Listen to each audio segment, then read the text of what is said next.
Yo, salut Mugiwara, c'est Chapeau de Paille, j'espère que vous allez bien. On se retrouve aujourd'hui pour la review du chapitre 172, enfin de Nanatsu no Taizai. Donc voilà, dernier chapitre avant, avant une longue transition voilà, à cause de la Golden Week. Donc ouais, ça va nous reporter un petit peu jusqu'à la semaine prochaine. Donc ça va me donner un peu de vacances. Voilà. Après, toutes ces péripéties, toutes ces reviews, non, je déconne. Puis, de toute manière, voilà, il y aura toujours les reviews d'animés qui sortiront. Donc il y a Naruto Shippuden jeudi et puis dimanche, on aura My Hero Academia et puis Dragon Ball Super. Donc voilà, vous inquiétez pas, je pars pas définitivement. Et puis de toute manière, il y a des vidéos spéciales qui sortiront. Donc demain, il y en aura une, voilà, une vidéo petite prédiction bon, sur un certain manga. Vous devez vous en douter lequel. Et puis vendredi, il y aura aussi une vidéo théorie sur le même manga. Quoi. Je vous dis pas sur lequel, mais vous devez vous en douter de toute manière.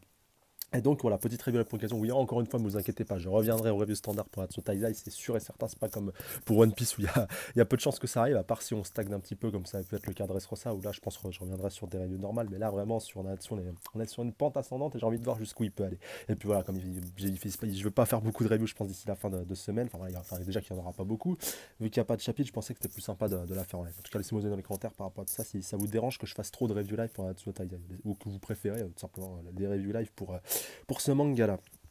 Et donc on est parti directement donc alors avec la page de couverture qui nous déclare: profitant de l'opportunité créée par l'attaque des scanners, Meliodas n'a aucune pitié. Pour les 10 commandements, le combat à mort en 2 contre 1 commence. Donc voilà, on va peut-être voir la fin et le dénouement de ce combat, pourquoi pas. Et je vous avoue aussi que voilà, j'ai un petit peu pour ceux qui ont suivi le live de 8 heures avec Jean-Pierre 15 Review, bah lui à l'époque, enfin à l'époque c'est passé lundi, donc lui il lit aussi les chapitres en anglais, puis il l'avait lu, bah, à l'époque moi je l'avais pas encore lu, vu que j'avais attendu la VF, et je lui avais demandé s'il pensait aussi que ce serait bien que je fasse une review live ou pas, et lui il m'avait quand même conseillé, il m'a dit ouais fais quand même une review live, parce qu'il y a quand même de quoi en faire une, donc voilà, j'avoue que c'est un petit peu lui qui m'a influencé, et que je pensais plus à faire une review standard, donc si vous avez été reproché à faire, allez le voir lui, non je déconne, mais... c'est vrai que je pense que s'il m'a dit s'il m'a conseillé de le faire, que c'était peut-être mieux de le faire ainsi. Donc on va voir. Alors, de toute manière, voilà, Meliodas un petit peu full power démon contre les deux commandements encore présents, peut-être pour d'autres qui interviendront, pourquoi pas, de toute façon ça va avoir forcément de la gueule. Point croisé, pardon, passé croisé, les deux commandements affrontent à présent le plus puissant des péchés, donc Meliodas, Anime TV, voilà, commencera cette fusion en août, ça, on est au jus. On est parti donc avec Gloxinia, donc Gloxinia qui ne s'est pas fait éradiquer, même si son armure s'est fait... un petit peu one shot au chapitre précédent, donc page 2. Alors, Gloxinia déclare: ainsi nous trois, ainsi nous trois qui avons combattu côte à côte pour défaire le roi des démons, nous rencontrons à nouveau en tant qu'ennemis. Le destin est vraiment une chose ironique. Ouh, ah ouais, donc voilà, ça prouve qu'ils ont déjà combattu ensemble par le passé, mais à part qu'eux ils sont devenus des démons, alors que Meliodas, enfin voilà, qui sont devenus, qui luttent si vous voulez aux côtés du roi des démons, vu que leur objectif c'est de le réanimer, alors que Meliodas, même s'il a encore ses pouvoirs de démon, qu'il a ses origines de démon, et ben il n'est pas sur le même cheminement qu'eux. Méliodas, je voudrais t'entendre répondre honnêtement. Donc, je lui demande: Gloxinia, as-tu vraiment l'intention de nous tuer ici et maintenant? Question bête. Et donc, on va voir page suivante, page 3. Bien sûr que oui. Alors, je sais toutes les raisons qui vous ont poussé à suivre ce chemin. Gloxinia, tu as été trahi par le peuple en qui tu avais le plus confiance, donc le peuple des Fétos sûrement, mais quelque chose de bien plus précieux que ta propre vie t'a été enlevé. Dolor, autrefois tu étais un guerrier qui ne vivait que pour devenir le plus fort de tous, voilà, parmi les géants, mais cette fierté a été réduite en morceaux puis piétinée, et donc voilà, simplement pour pouvoir se venger. Si tu sais tout cela, alors pourquoi, donc voilà, lui demande Gloxinia. Le problème c'est que, leur répond Meliodas, ah ouais, quand même, ça va être assez intéressant, je pensais que ça serait que de la pure fight, mais il y a quand même des révélations, donc assez intéressant, page 4. Avec Meliodas qui déclare: une fois que tu t'es engagé sur ce chemin, il n'y a plus de demi-tour possible. Donc voilà, et maintenant, ils auront beau tenter tout ce qu'ils voudront, ils n'arriveront pas à le faire changer de bord, à le faire repasser du côté obscur. Tu devrais vraiment, donc lui dit Gloxinia, alors lance spirituelle Basquias. Ouais, première forme, voilà, Basquias. Donc c'est un petit peu l'équivalent de Chastiefol, ouais, de Chastiefol, ça se prononce bien comme ça, de King, vu que les deux sont des rois des fétos, des rois fées. Et donc Gloxinia qui a quand même essayé de répliquer tant bien que mal, donc page 5. Alors, regardez où tu mets les pieds. Donc, ouais, qu'elle est en train de lancer un énorme rayon d'énergie très puissant. Ouh, punaise. Ah ouais, là, je crois qu'il va valdinguer à pas mal de kilomètres à la ronde. Mais bon, bah, c'est Meliodas, il va pas tarder à revenir. Enfin, après tout, Escalor, il est bien capable de faire venir Sage depuis la Lune. Alors, page 6. Ouais, quand même, l'explosion, là, c'est pas rien, c'est pas rien. Mais bon, on va voir ce que tout ça donne. Donc, page 6. Donc, on redescend. Alors, attendez. Ouais, donc ouais, Scanner, je crois qu'elle est sur les. Que Gaozer tient un petit peu par le bras, histoire qu'il se pète pas la gueule. Donc, quelle monstrueuse confrontation, déclare Gaozer. Et Hauser déclare: essayer de vaincre ces deux monstres à lui tout seul, c'est trop imprudent, même pour quelqu'un de ce calibre. Et Elisabeth déclare donc: Sir Meliodas, voilà. Et puis qui déclare: allez, bande de salauds, on doit tous aller soutenir Meliodas. Et qu'est-ce qu'on pourrait bien faire, déclare Ban, voilà, qui a Elaine dans ses bras, voilà, pour pas qu'il lui arrive quelque chose. On ne serait rien d'autre que des cibles faciles si on entrait dans le cœur de la bataille. Et donc, la seule chose qu'on finirait par faire, c'est d'être un fardeau pour le capitaine El Gene. Et donc, alors non, alors tout, donc voilà, déclare Elisabeth. Et King qui reprend donc tout comme Ban vient de le dire. Mais bon, bah, punaise, il faut qu'il se bouge un petit peu. Il faudra qu'il se bouge un petit peu, le petit King. En plus, je crois que le sort qu'avait fait Dolor au chapitre précédent a été rompu depuis qu'il s'est fait trancher les bras. Donc il pourrait potentiellement intervenir. Enfin voilà, ce serait intéressant de les voir en action. Parce que là, ça a l'air mal barré. Page 7.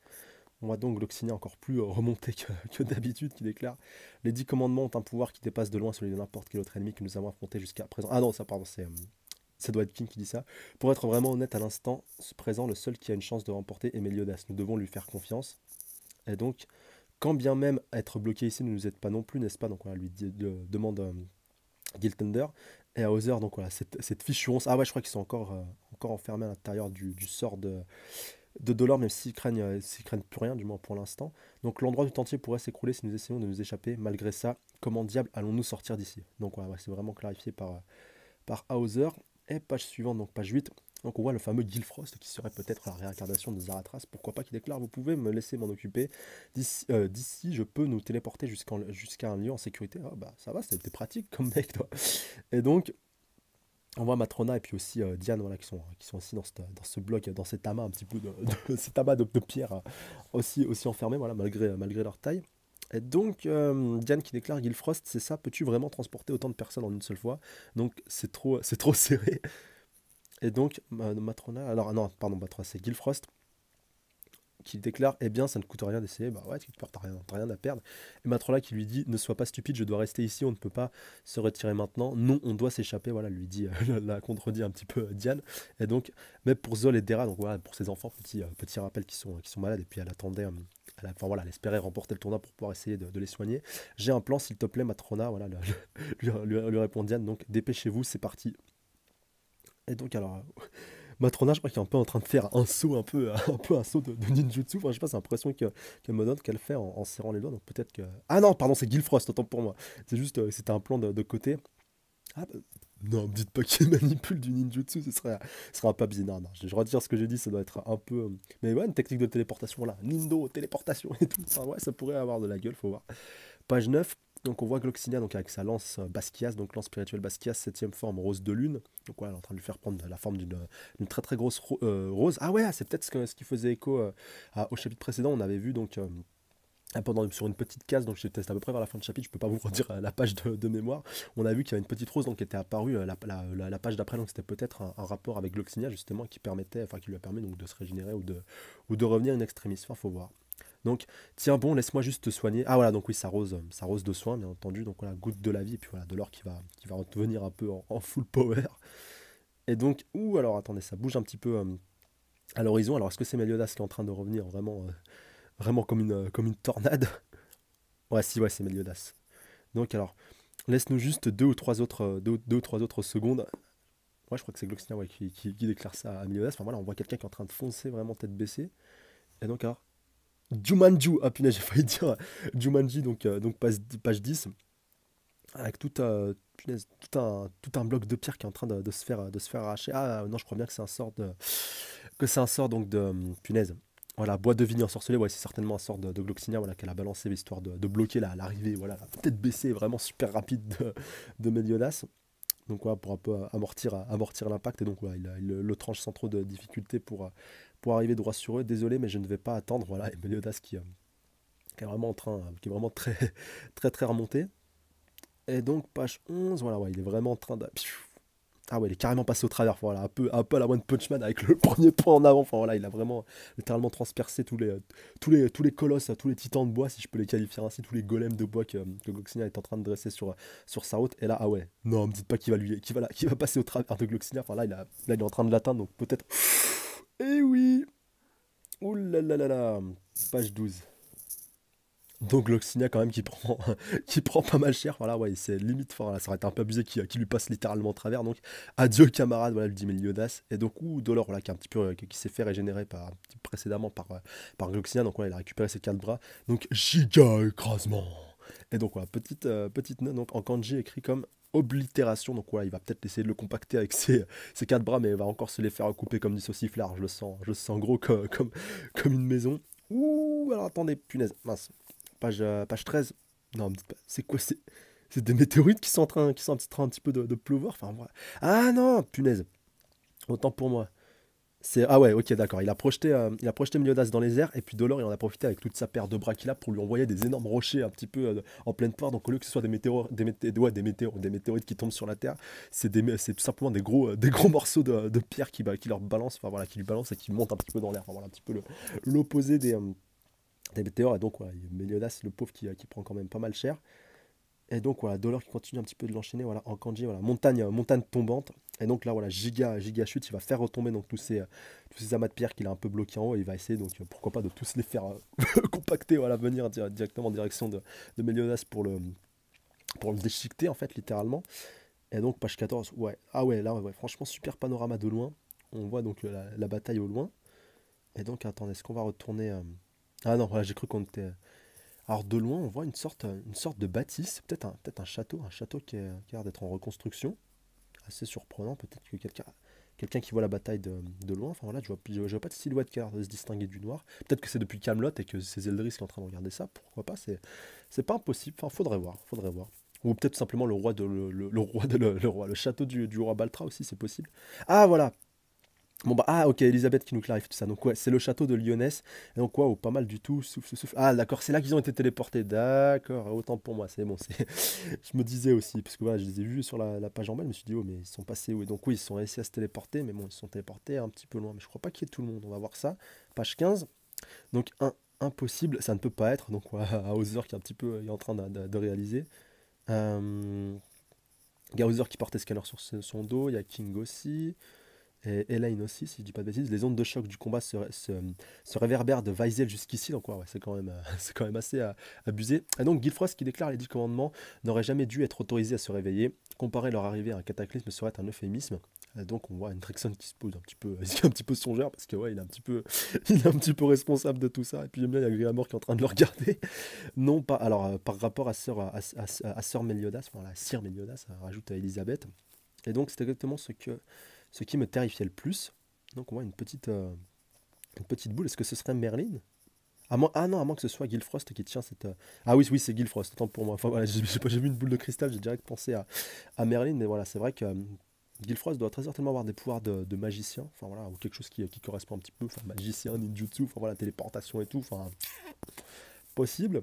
Et donc il voit un petit peu ce qui est en train de se passer à travers sa boule de cristal, où il voit Meliodas qui est en train littéralement de se faire déchiqueter. Ah ouais, punaise, il a l'air de pisser le sang. On va retourner sur le lieu de l'affrontement. Ouh, mais non. Ah putain. Non mais là, je viens de repenser en fait à la page d'avant où je vous dis putain mais le doit être en train de galérer. En fait c'est pas son sang. Putain ouais. Non mais ce combat ouais punaise. Ce combat sert plus à rien. Enfin je sais pas. Enfin faut qu'on m'explique le but. Enfin Meliodas pour moi il avait déjà gagné on va dire au chapitre précédent et là tu t'es bon d'accord je comprends Nakaba Sensei qui veut essayer de nous dire ouais en fait ces 10 commandements là ils ont quand même un petit peu de répondants. Mais au final, tu arrives à la même issue qu'à la fin du chapitre précédent. Enfin, ça sert à quoi? Enfin, je sais pas. Enfin, ça, c'est un peu bizarre. Du moins, Dollar, pour moi, là, je le trouve complètement useless. Et ça me fait chier parce que c'est censé être le géant le plus puissant. Et donc, le fait de le voir comme ça se faire découper comme un sauciflard, un peu à tire-larigot, voilà, à chaque chapitre. Enfin, voilà, un petit peu comme c'est ce qui est en train de se passer en ce moment. Pour Gloxinia, j'espère que ça sera un petit peu différent, mais là Dolor, s'il est encore ramené, régénéré encore une fois, ça servira à rien. Enfin, je sais pas, enfin, faut y arrêter au bout d'un moment, stop. Un peu de respect pour le personnage, quoi, voilà. Je pourrais faire une comparaison avec un autre manga, mais bon, je vais m'abstenir. Enfin, voilà. Surtout que ce manga a pris déjà pas mal cher par rapport aux critiques, et voilà. Voilà. Donc Meliodas se débarrasser voilà, de rapidement, les 10 commandements s'effondrent. Alors, le grand tournoi se finit de façon abrupte. Ah, bon bah déclaration un peu choc donc fin du tournoi bah c'est un peu dommage. Par contre où est Gloxinia? Est-ce que Gloxinia s'est aussi fait éclater par l'impact? Ah bah oui mais je suis con bah oui il s'est fait défoncer tout à l'heure voilà quand Meliodas lui a trouvé un peu le bide. Donc ouais. Ouais, bah, au final, je suis pas si mécontent. Enfin, pour cette page de fin, je suis pas si mécontent que ça d'avoir fait une petite review là, même sur, pour le prochain, je pense quand même on aura un peu plus de détails. Et voilà, je ferai plus. Allez, je m'engage, même bon, à part si ce chapitre est vraiment, vraiment ouf, du type Zeldris qui monte sur le trône, faut voir la coup d'état, grosse big révélation. Je ferai pas de review live, mais sinon, promis, je ferai une review standard. Enfin voilà, je tiens à vous le clarifier et à le notifier tout de suite.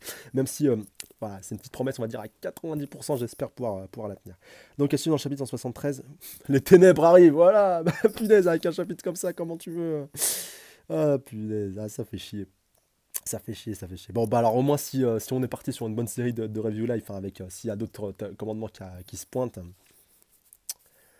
ouais, faudra voir, faudra voir. En tout cas, on verra tout ça. En tout cas, pas, comme je vous disais, n'hésitez pas à me laisser vos idées dans les commentaires par rapport à tout ça, par rapport au review live. Si ça vous plaît que je continue pour Nanatsu no Taizai, on va dire, du moins pendant un certain temps, vu que là, ça va monter encore plus crescendo. Enfin, surtout s'il y a d'autres membres des Ten Commandments qui se ramènent au prochain chapitre. Enfin voilà, laissez-moi vos avis dans les commentaires par rapport à tout ça. Bon, comme d'habitude, n'hésitez pas à être un petit pouce bleu, commenter, partager, surtout vous abonner à la chaîne si ce n'est pas déjà fait pour plus de reviews. N'hésitez pas à aller checker la page Facebook, le lien est dans la description. Et encore une fois, un grand merci à vous les abonnés, à la fois les anciens comme les nouveaux, comme les futurs. On est bientôt 2500, ça va être juste un truc de ouf. Hein, voilà, on va être à un quart on va dire, d'un de mes objectifs qui est les 10 000, on y croit, voilà, on lâche rien. Et puis j'espère vraiment que ça arrivera assez rapidement. Encore une fois, grand merci à vous, à tous ceux qui sont là, comme je vous disais, comme à la fois les anciens, comme les actuels et comme les futurs qui arriveront sur la chaîne. Franchement, force à vous, big up à vous. Et je vous embrasse encore une fois très très fort. Sur ce, je vous dis bah pas la semaine prochaine, du coup, vu qu'il y aura la Golden Week, donc pas Nanatsu la semaine prochaine, mais dans 2 semaines. Donc à part si vous suivez d'autres mangas, voilà, on se reverra peut-être un petit peu avant. Mais voilà, au moins vous avez de quoi patienter avec cette bonne reaction time. Allez, sur ce, je vous laisse. À dans 2 semaines. Salut à tous. Sayonara.